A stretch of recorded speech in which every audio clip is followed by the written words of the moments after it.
Yo, so real quick, just because I had a short that I could be like, yo, I came up off the Ukraine. I ain't come up nothing, but you know what I'm saying? That shit did numbers for no reason.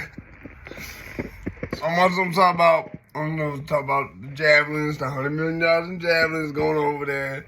And he said something about they was sending some S-300 or whatever the fuck the 300, 600. So Switchblade 300, Switchblade 600.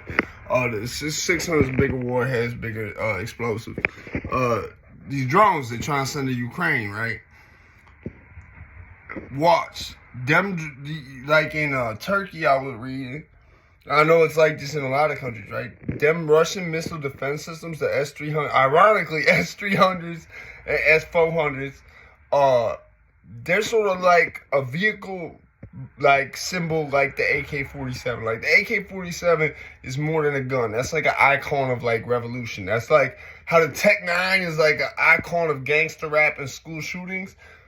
The AK-47 is like just as much as a picture of Che Guevara. It's a symbol of revolution. It's a symbol of like, you know, whatever the fuck. It's a symbol. You know what I'm saying? It's like it's more than just a gun. Same thing with the like Turkey was like, no, we don't want to give them no S-300s, man. Like those have become like a symbol of our independence. Like, no, like I see this drone, the Switchblade drone, watch.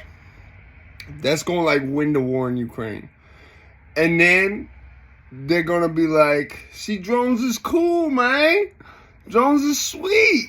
Watch. And then you're gonna get robots working everywhere with people. Like, and I'm not talking about like just how factories is automated. I'm talking about like robots doing people jobs. And then people is gonna be like, but they won the war, because there's gonna be people like me, like Will Smith and iRobot. Like, no, you're not gonna be doing that. I'll do this shit myself. Thank you.